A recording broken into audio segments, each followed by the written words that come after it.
चलिए आज हम समझते हैं अगर हमारी सैलरी 15 से 30 हजार है तो हमें क्या करना चाहिए। I don't know what to do now. जितना हम कमाते हैं उससे ज्यादा तो हमारे खर्चे ही होते हैं और फिर हम बोलते हैं हमारे पास इन्वेस्ट करने के पैसे ही नहीं है। दोस्त, ये रियलिटी नहीं है, ये हमारी सोच की प्रॉब्लम है। ठीक ठाक पैसे कमाने वालों का सबसे बड़ा ट्रैप ये है, जैसे ही सैलरी आती है उससे खर्चे करते हैं और जो बचता है उसकी सेविंग करते हैं। और हम सभी को पता है बचता कुछ नहीं है, चाहे सैलरी 15,000 हो या 1.5 लाख हो। अब सोचने वाली बात यह है इसका सही तरीका क्या होना चाहिए। इसी चीज को हमें उल्टा कर देना है।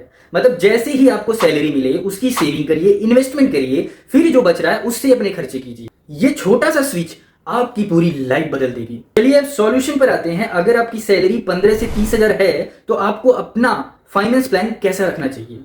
सबसे पहला तरीका होता है 50-30-20 रूल फॉलो करिए, यानी 50% अपने घर के खर्चों पे निकालिए और 30% अपनी जरूरतें, आपकी क्या नीड है उन पे खर्च करिए और जो बचा 20% उसको इन्वेस्ट करिए, सेविंग करिए और उस 20% को भी स्प्लिट करिए, कभी म्यूचुअल फंड करिए, एसआईपी में डालिए। इट्स अप टू यू, आपको इन्वेस्ट करना, आपको डिसाइड करना कैसे इन्वेस्ट करने हैं। अगर पैसे कम भी हो रहे हैं तो कोई दिक्कत नहीं है, इन्वेस्टमेंट स्टार्ट होना जरूरी है।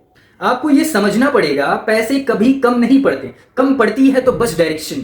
छोटे छोटे अमाउंट से स्टार्ट करिए, कंसिस्टेंट रहिए, एक टाइम बाद आपकी लाइफ आपके अकॉर्डिंग बेंड हो जाएगी। मैं हूं अंकित और हम यहां फाइनेंस को कॉम्प्लिकेट नहीं करते हैं, रियल बनाते हैं, क्योंकि हमें याद है 1 रुपए बचाना इक्वल्स टू 1 रुपए कमाना।